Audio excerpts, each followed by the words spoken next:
Puji Tuhan, hari ini adalah hari yang berbagi bagi kita semuanya. Walaupun gak ada pemimpin gembala, tetapi kita ada bersama-sama berkumpul, muka-muka yang sangat segar diberkati Tuhan. The faces of God's children this morning together in worship, as we know it's better one day in the house of God rather than 1,000 days as well. Amin.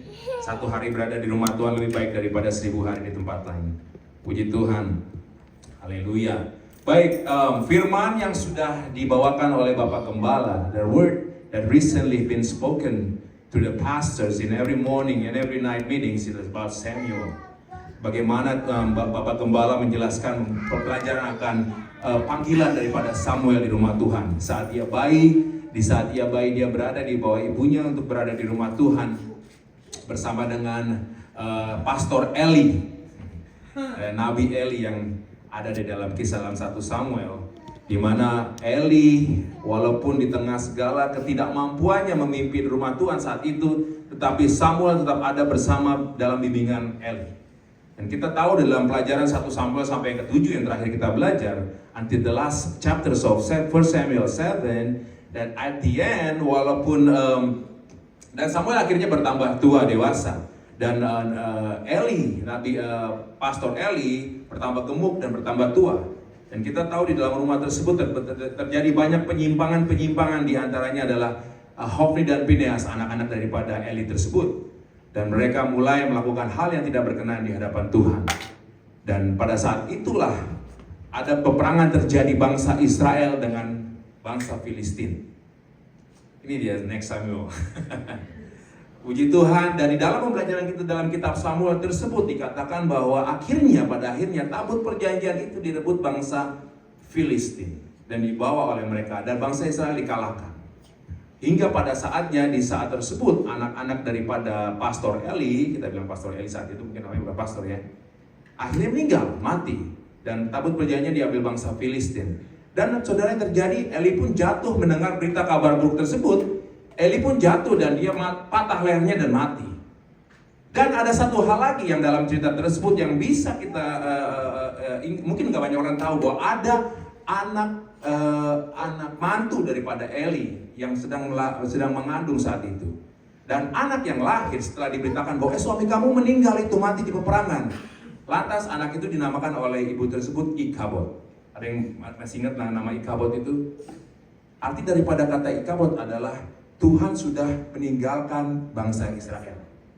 Saudara bisa bayangkan kejadian saat itu, di mana anak tersebut, anak mantu itu mendengar kabar yang tidak baik daripada suaminya meninggal di kala perang, dan mereka juga mendengar tabut perjanjian direbut bangsa Filistin, dan juga bapak mertuanya mati. Terus kemana lagi dia harus berlindung? Sehingga saat itu, di saat momen itu anaknya lahir dan dia menamakan Ikabod. Tuhan meninggalkan Israel. Saudara bisa bayangkan, sekarang ini kita mengenal bahwa Immanuel adalah sebuah nama juga yang diberikan kepada Tuhan Yesus, Tuhan bersama kita. Dan di lain pihak, di banyak buku perjanjian lama ada nama-nama yang disebutkan yang tidak bersinambungan dengan kata Immanuel, yaitu Ikabod. Kenapa disebutkan nama Ikabod? Dan dia akan dijelaskan dengan jelas arti daripada kata nama tersebut. Saya bisa bilang bahwa itu harus mengingatkan kita bahwa keadaan sekarang ini jangan menentukan masa depan kita, saudara. Amin. Apa yang terjadi dalam setiap dari kita di rumah Tuhan tidak bisa menentukan apa yang terjadi kita lakukan ke depan. Apa yang dilakukan gereja ini ke depan. Bahwa kemuliaan Tuhan akan selalu berada bersama-sama orang-orang yang meninggikan namanya dimanapun, dalam keadaan apapun. Amin, saudara. Mari kita buka firman dalam Mazmur 69. Kita mau sama-sama melihat dan membaca dan merenungi firman Mazmur 69. Saya mau baca dari ayatnya yang ke 5 sampai 12. Kalau di Inggris 5-12, tapi kalau di Indonesianya itu dimulai dari, ya, ada yang 696. Kita mulai dari 695 di TB ya. Perjanjian baru. 69 ayat ayat coba yang berikutnya 6. Ya, ini dia. Oke, 6 sampai, kalau 5-12 itu bahasa Inggris, tapi kalau di TB 6 sampai 13. Mari kita berbaca bersama-sama. Pujian dari Mazmur King David, jauh setelah Samuel. Oke, mari kita baca sama-sama. Siap semuanya saudara? 1, 2, 3. Ya Allah, Kau mengetahui kebodohanku, kesalahan-kesalahanku tidak tersembunyi bagimu. Janganlah mendapat malu oleh karena aku orang-orang menantikan Engkau ya Tuhan, Allah semesta alam. Janganlah kena noda oleh karena aku orang-orang yang mencari Engkau ya Allah Israel. Sebab oleh karena Engkaulah aku menanggung celah, noda meliputi mukaku. Aku telah menjadi orang luar bagi saudara-saudaraku, orang asing bagi anak-anak ibuku. Sebab cinta untuk rumahmu menghanguskan aku, dan kata-kata yang mencela Engkau telah menimpa aku. Aku meremukan diriku dengan berpuasa, tapi itu pun menjadi celah bagiku. Aku membuat kain kabung menjadi pakaianku, aku menjadi sindiran bagi mereka. Aku menjadi buah bibir orang-orang yang duduk di pintu gerbang. Dengan kecapi peminum menyanyi tentang aku. Amin. Cukup sampai di sini. Mazmur 69 itu tidak dijelaskan kapan terjadinya, karena kapan sang pemazmur King Daud itu menulis mazmur tersebut.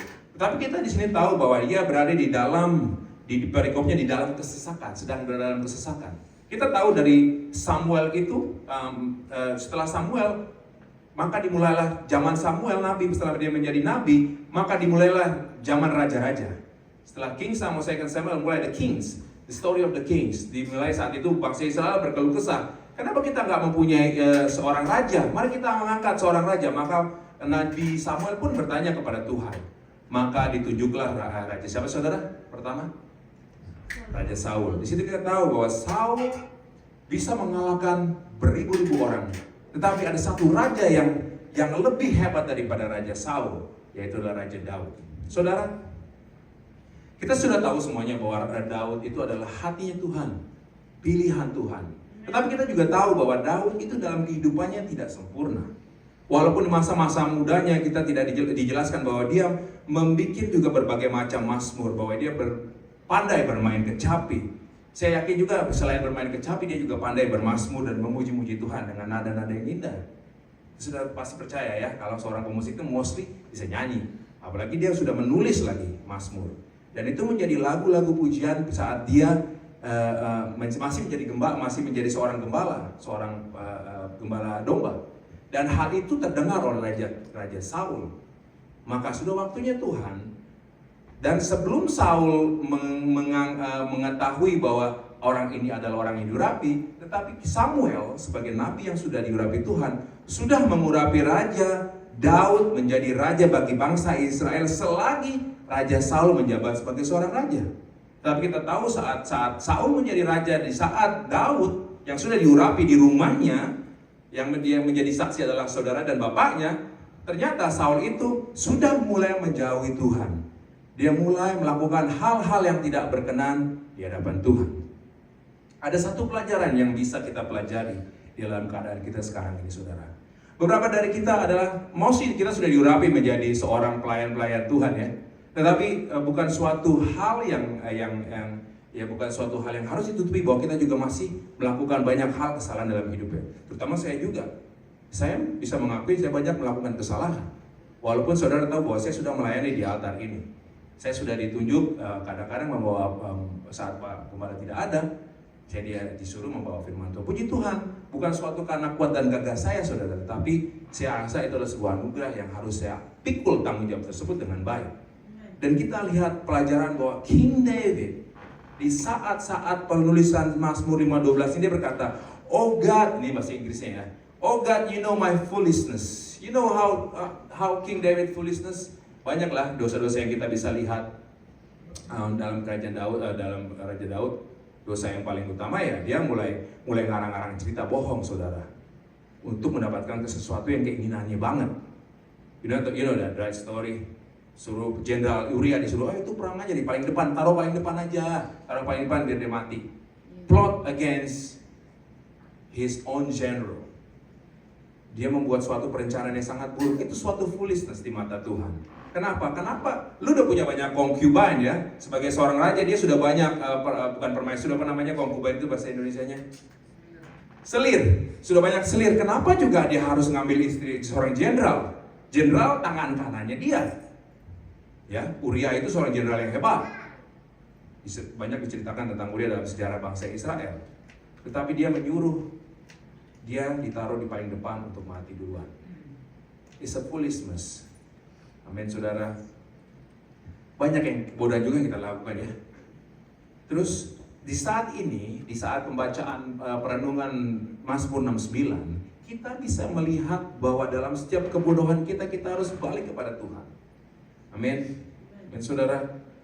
Kebodohan saudara tidak bisa dilakukan, dikatakan bahwa itu ada selama-lamanya. Your foolishness today, that doesn't determine your future. Like sebetulnya kita bilang tadi, apa yang lakukan kita, kesalahan yang kita lakukan hari ini, bukan menjadikan kita masa depan hal yang sama. Di dalam nama Tuhan Yesus, oleh kuat kuasa darahnya, sudah dihapuskan. Kita menjadi ciptaan yang baru saat kita mengakui kebodohan kita di dalam Tuhan. Amin. You know my foolishness and my sins are not hidden from you. My sins not hidden from you. Siapa yang bisa menyembuhkan dosa, menyembunyikan dosa-dosa di hadapan Tuhan? Siapa dari kita yang bisa melakukan hal itu? Tidak bisa. Tidak ada yang bisa menyembunyikan. Semuanya akan dibukakan suatu saat kelak. Dan saat ini pun apabila saya berada di altar atau saudara berada dan teringat kembali akan dosa-dosa kita, ini saatnya kita bertobat, saudara. Bersama-sama kita bertobat mengakui cara kita di hadapan Tuhan. My sins are not hidden from you.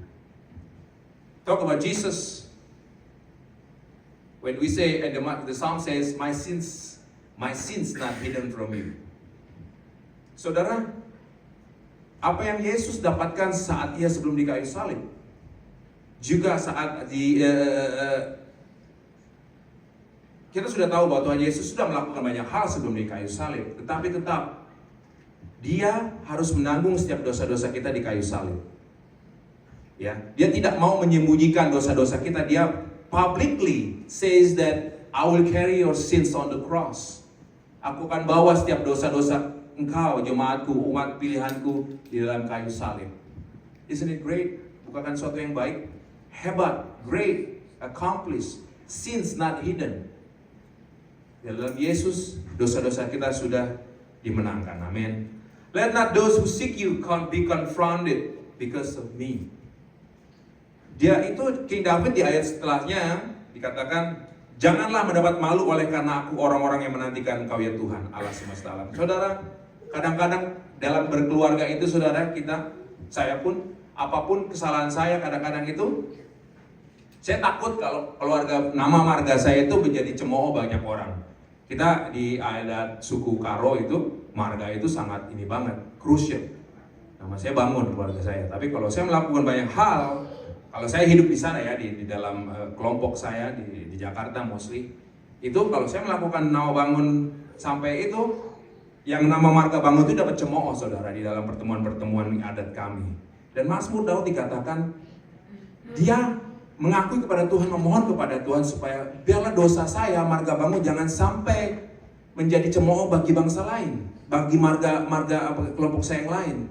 Itu penting bagi kita untuk mengakui kepada Tuhan bagaimana sebuah nama kita, bukan marga lagi, tapi nama kita yang sudah tertulis in glory dalam buku-buku kemuliaan.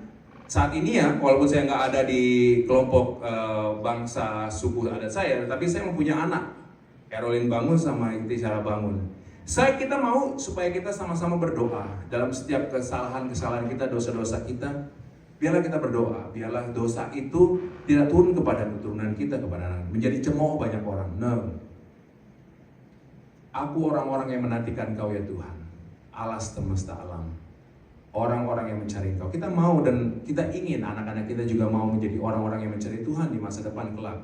Seperti Samuel yang didoakan oleh ibunya, kita menjadi seorang nabi yang besar, nabi yang mengurapi dua raja besar, raja Israel. Sama juga bagi kita boleh kembali kepada jalan-jalan kita yang jahat, agar keluarga kita tidak menjadi cemooh bagi bangsa orang, menjadi celah bagi banyak orang. Amin. Next. O Lord of God of hosts, Allah Israel, same has covered my face. Seorang raja yang bisa mengakui kesalahannya di hadapan Tuhan, atau bukan seorang raja, seorang laki-laki lah yang saya sebagai seorang laki, seorang laki-laki atau seorang in general, perempuan, laki-laki Yang bisa mengakui kesalahannya di hadapan orang adalah orang yang besar di mata Tuhan. Amin. Percaya kata-kata itu, orang dunia pun mengakui hal tersebut. Banyak dari kita melihat banyak orang yang suka reject, denial around us. Mungkin anak kita, mungkin saudara, bahkan orang terkasih kita sebelah, denial. Kalau salah, nggak mengaku salah. Saudara bisa melihat banyak kejadian itu ya, di tempat pekerjaan pun sama. Tapi dikatakan, diingatkan dalam ayat ini, David sendiri mengakui, shame covered my face. Kemaluan itu menutupi mukaku, Tuhan, ampuni aku. Forgive me. So, setiap apa yang ada di hadapan kita, relationship kita bersama pasangan, ataupun brothers to brothers, ataupun dalam gereja kita, kesalahan kita, jangan sampai kita merasa yang kita yang paling benar, saudara. Saya mengingatkan, firman itu bukan hanya buat saudara, tapi juga buat saya. Juga buat orang-orang yang mendengar di online. Siapapun saudara yang mendengar mempunyai masalah di dalam keluarga, komunitas saudara, janganlah saudara mendefense yourself. Shame cover my face, just like King David says. Repent, akui saja kesalahanmu, ampuni orang-orang yang bersalah kepadamu. Sebab itulah yang sudah kita pelajari dan kita dengarkan daripada Tuhan kita Yesus. Amin. Siapapun kita yang berada di sini, saudara yang berada di online, ingat bahwa King David sebagai orang yang besar pun mengakui kesalahannya. Shame cover my face. Slide next. Ini ayat yang sangat bukan menyenangkan, yang sangat semua orang ingat ya. Dalam bahasa Inggrisnya dikatakan di ayat 9 kalau di Indonesia. Because zeal of your house has eaten me up. Bukan yang berikutnya. Jadi katakan sebab cinta untuk rumahmu menghanguskan aku. Oke, ayat 10 ternyata. Because of zeal of your house has eaten me up, and the reproaches of those who reproach you have fallen in me. Sebab cinta untuk rumahmu menghanguskan aku, dan kata-kata yang mencela engkau telah menipu aku. Saudara mengerti kata-kata ini? Ini juga diulangi di dalam Perjanjian Baru di buku Yohanes saat Tuhan Yesus, ingat Tuhan Yesus masuk bait Allah sebelum Paskah, dan dia memutarbalikkan semua meja-meja, memarahi orang-orang yang berjualan di rumah Tuhan. Sebab cinta untuk rumahmu menghanguskan aku. It eaten me up. When you love the house of God over here, cinta rumah Tuhan ya rumah kita ini ya, gereja kita ini adalah rumah Tuhan, kita bilang.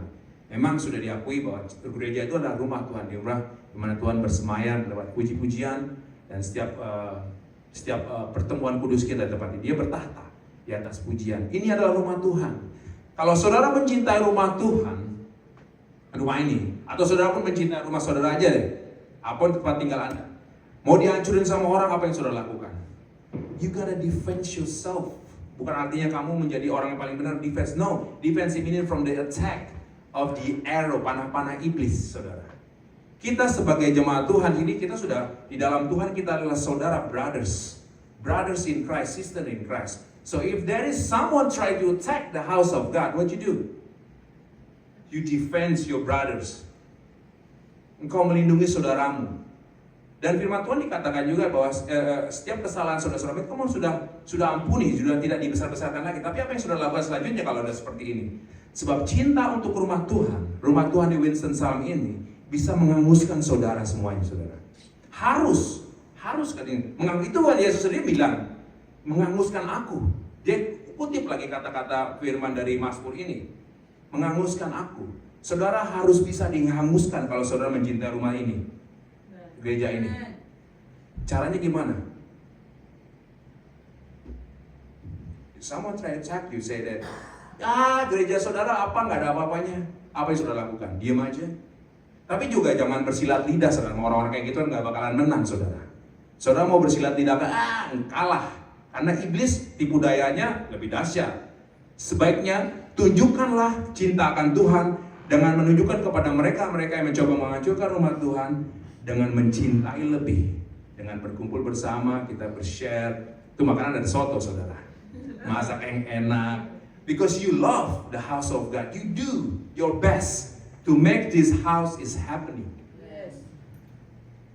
Kita puji Tuhan, hari ini kita melihat ada rebana, worship. It's a great thing to have that, huh? Terima kasih buat Belani untuk memulai sesuatu pelayanan yang baru. Bagi saudara kita mungkin ada orang yang akan mengkritik ya, apalagi ngelihat. Ingat, cinta akan rumah Tuhan menghanguskanku. What do? You dance even more. You sing even more. You cook even more. Amen, saudara. Diingatkan, Tuhan Yesus saja berkata menghanguskan dia. Dia nggak marah ada orang-orang yang mulai mengotori rumah Tuhan saat itu ya. Jumpir balikin, tendang, mungkin tendang-tendangin, ayam itu, diusir, kambing-kambing diusir. Ya, itulah yang terjadi. Kita diingatkan kembali oleh Mazmur Daud ini. Cinta akan rumah Tuhan menghanguskanku. Saya sudah dihanguskan, saudara. Saya ingin lebih lagi mencinta rumah ini dengan apa yang saya bisa. Talenta saya, keahlian saya, apapun harta kekayaan saya mau berikan yang terbaik buat rumah Tuhan. Walaupun apapun kata orang mengenai rumah Tuhan. Rumahnya ini biasa, harus ngaca segala macam. No. I will not silat lidah with you, but I will show you the house of God. To be in the house of God one day is better than 1,000 days elsewhere. Amin, saudara. Lebih baik kita punya rumah Tuhan daripada kita tidak punya rumah Tuhan loh. Benar. Di sini kita dibentuk, kita diubahkan, kita direndahkan, kita mau merendahkan diri, kita mau mengakui orang, kita mau mengenal orang, merangkul orang. Menjadi hospital kata Bapak Rudi Tulenan. Kita nggak mau menghakimi, tapi kita mau menerima semua orang di rumah Tuhan ini. Sehingga orang itu pun akan dihanguskan untuk mencintai rumah Tuhan. Puji Tuhan, amin. Yang berikutnya, aku meremukkan diriku dengan berpuasa, tetapi itu pun menjadi celah bagiku. Kadang-kadang saudara, whatever you do in the house of God, tetap aja orang mencela. Amin, saudara. Tapi dikatakan, walaupun begitu juga, tetap aja King David mau mencintai rumah Tuhan, tetap berpuasa.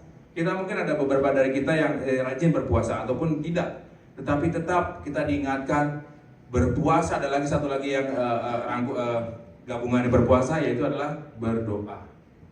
Puji Tuhan, acara doa pagi hari ini setiap pagi sudah mulai ada ya. Pak Gembala pagi-pagi udah mulai ada worship. Saya selalu pengen sekali ikut pagi-pagi, tapi ya semoga Tuhan bawa langkah saya cepatkan. Tapi saya selalu ikutan online aja. It's nice to hear the worship in the house of God early morning. Dulu gereja ini pernah jam 5 pagi saudara, doa pagi. Dan saya pernah terlibat saat itu. Sangat indah suasana saat pagi saat kita memuji-muji Tuhan. Di dalam keadaan apapun, di dalam waktu kita senang, waktu kita suka, di dalam bekerja yang 12 jam, di dalam apapun, memuji Tuhan itu sangat menyenangkan. Bisa menghanguskan saudara kembali. Bisa membuat Anda cinta mula-mula datang lagi. First love. Amen. And then yang berikutnya yang terakhir ya. Aku menjadi buah bibir orang-orang yang duduk di pintu gerbang dengan kecapi peminum-peminum menjanji tentang aku. Raja Daud aja sudah mengalami hal-hal seperti ini, sudah digosipin sama mulut-mulut orang peminum katanya. Tapi dari sini nggak ada ya. Heavy drinker saya yakin nggak ada masih pada besoknya harus kerja. Tetapi di sini jelas mereka ini yang tugasnya kayak menyanyi, minum, drunken people. Mereka mencibir, mengungkit-ungkit lagi masalah King David. Seperti juga saudara yang ada dalam kita. Saya nggak tahu masalah saudara, tapi pasti pernah di dalam hidup saudara itu diobok-obok aja sama orang lain, sama iblis. Ya, pasti terjadi ya. Tetapi diingatkan kembali, jangan takut, tetap berdoa dan berpuasa. These drunk people they're just gonna be a drunk people. Mereka akan menjadi orang-orang yang tetap pencemooh. Saudara mau berada di tempat-tempat perkumpulan orang cemooh? Tidak. Saat ini kita berada bersama di rumah Tuhan. Dan cinta akan rumah ini akan sudah menghanguskan kita. Tadi dikatakan juga oleh pemimpin pujian, is always on time. Tuhan itu tidak pernah terlambat. Pertolongannya ya dan amin selalu tepat pada waktunya. Di saat saudara di dalam dicemoohin sama orang, digosipin, tetap percaya ada Yesus di tengah-tengah kita. Amin saudara. It's great on time. It's always on time. Never show late. Even though kalau kita sering datang terlambat, tetapi tetap Tuhan Yesus tidak berubah dan tidak pernah terlambat. Amin. Mari saudara ingatkan kembali buat kita semua bahwa tetap cinta akan rumah Tuhan. Biar kita semua tetap dihanguskan dan tetap memberikan yang terbaik buat rumah ini. Amin. Banyak program yang akan kita lakukan di gereja. Gereja Tuhan akan tetap bangkit di tengah-tengah panah-panah api iblis. Amin. Yang setuju dengan saya angkat tangan. Praise the Lord, amin. Saya rasa cukup di sini. Puji Tuhan, terima kasih atas waktu. Kiranya firman ini memberkati kita semua di dalam nama Tuhan Yesus, amin. Dan saya kembalikan kepada pemimpin pujian. Praise the Lord.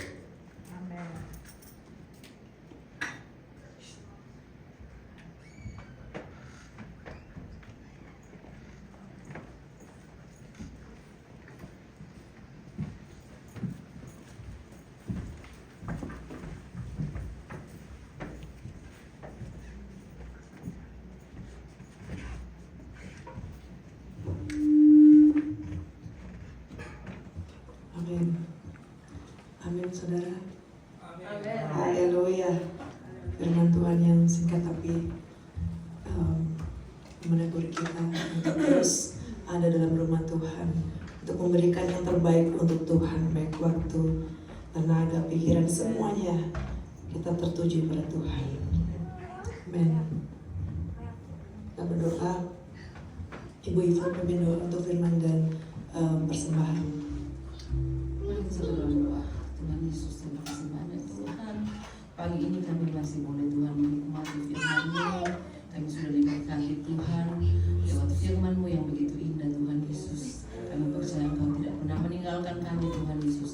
Berkati Tuhan Bapak Gusman yang menjadi berkat bagi kami pagi hari ini. Biar Engkau memberkati keluarganya. Apapun yang dia lakukan, Engkau buat berhasil Tuhan. Terima kasih Tuhan Yesus. Kami akan memberikan sebagian dari harta kami Tuhan. Pagi ini Tuhan Yesus kiranya Engkau berkati. Terima kasih Bapa, ini doa kami. Haleluya. Haleluya. Tuhan Yesus dahsyat. Ya, Tuhan dahsyat.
yang bisa menguatkan kita tetap semangat. Dan untuk minggu ke depan berjalan, pengumuman hari ada doa pagi di setiap hari ya, jam 8 sampai selesai. Hari Rabu malam ada doa malam di gereja seperti biasa jam 10 sampai selesai. Kemudian ada puasa dan doa hari Jumat, dan ada latihan ya Bu Ivon hari Jumat malam. Sekarang hari Jumat malam kita latihan dan doa pagi di hari Sabtu, dan kita bertemu lagi di minggu yang akan datang tanggal 25. Dan ada pengumuman tanggal 8 Juni kita akan mengadakan acara 15 tahun anniversary of our church. Give it up to our church, 15 tahun saudara. Haleluya. Tuhan dahsyat. Amin saudara. Gak terasa ya, Tuhan begitu baik. Perjalanan gereja ini up and down, tapi kita percaya bahwa Tuhan selalu hadir di tengah-tengah kita. Amin saudara.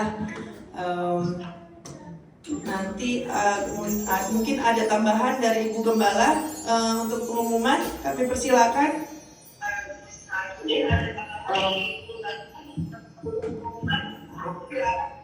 Kepisahnya buat kita semua. Ada minggu depan ada perjamuan suci. Minggu depan ada perjamuan suci. Ya, Oke, baik. Oke. Thank you, Tuhan berkati. Oke, kita langsung tutup ibadah pagi hari ini. Bapak Billy akan menutup doa. Kami persilakan. Segala kemuliaan hormat hanya bagi-Mu ya Tuhan. Firman-Mu ya dan amin. Firman yang sudah disampaikan oleh hamba-Mu itu berkuasa, itu adalah roh yang menghidupkan, yang membawa kesalahan untuk kami diubahkan, bisa kami beribadah kepada Engkau, dan mengubah hati kami ya Tuhan. Kami senantiasa boleh dikoreksi oleh firman-Mu dan menyadari bahwa hanya firman-Mu yang sungguh luar biasa, yang sungguh hebat, yang mampu merubah hidup kami. Roh Kudus yang senantiasa menolong, menuntun kami, bahkan di saat kami jatuh, di saat kami gagal, Engkau yang mengangkat kami, Engkau yang memulihkan kami kembali pada kemuliaan yang besar. Rancangan-Mu tidak pernah gagal dalam setiap kehidupan kami. Kami percaya ya Tuhan, perkara-perkara yang besar akan terjadi bagi kami. Kami yang percaya pada kuasa firman-Mu. Di saat kami mau belajar untuk tetap setia, untuk berdoa kepada Engkau, untuk beribadah kepada Tuhan di rumah Tuhan, maka Tuhan yang akan bekerja, Tuhan yang akan mengacau balau dan menuntut kami. Setiap kuasa-kuasa setan sudah dikalahkan oleh kuasa ibadah dalam Yesus Kristus. Kami diberkati, kami bersuka karena Tuhan. Sukacita Tuhan adalah kekuatan kami. Oh, terima kasih Tuhan. Pakai Tuhan membuat Tuhan keluarga ya Tuhan. Bagi kemuliaan nama Tuhan. Isi hati Tuhan untuk sampaikan. Ya Tuhan, setiap apa yang kami lakukan di hari ini, itu boleh bagikan rupa yang berbau harum. Bagi kemuliaan nama nama yang besar yang harus dipuja untuk selama-lamanya. Kami bersyukur, terima kasih Tuhan. Memberkati umat-umat Tuhan yang datang di hari ini, yang beribadah kepada Tuhan. Dan di ibadah itu terjadi makanan, pakaian kami dibutuhkan oleh Tuhan. Penyakit dilakukan di dalam itu. Tuhan yang memberkati anak-anak cucu kami dalam nama Yesus Kristus. Kami bersyukur, terima kasih Tuhan. Kami serahkan nama Tuhan teman-teman jadikan mulai bekerja di hari ini, bahkan di tempat kami ini. Berkat Tuhan mengejar kami. Engkau yang memberkati kami, walaupun bisa kami tidur, Engkau yang memberkati kami. Kami bersyukur, terima kasih Bapa. Umat Tuhan, terimalah berkat-berkat yang terbaik kepada anak-anak. Terima kasih sayang kepada Tuhan Yesus Kristus, penyertaan, penghiburan, kuasa, kemuliaan yang lebih besar dari kemuliaan kepada kemuliaan yang akan menyertai pelayanan Engkau di tengah-tengah gereja ini, sampai dengan masuk ke kerajaan 1000 tahun damai, kerajaan surga yang kekal selama-lamanya. Di dalam nama Yesus Kristus kami tutup ibadah kami terima berkat Tuhan. Dalam nama Yesus kami berdoa. Haleluya. Ya. Amin. Kita sampai semuanya. Itu yang ada ini. Sampai ketemu besok. Kita Oke, berkati. siap. Oke, Tuhan berkati. Dan makasih.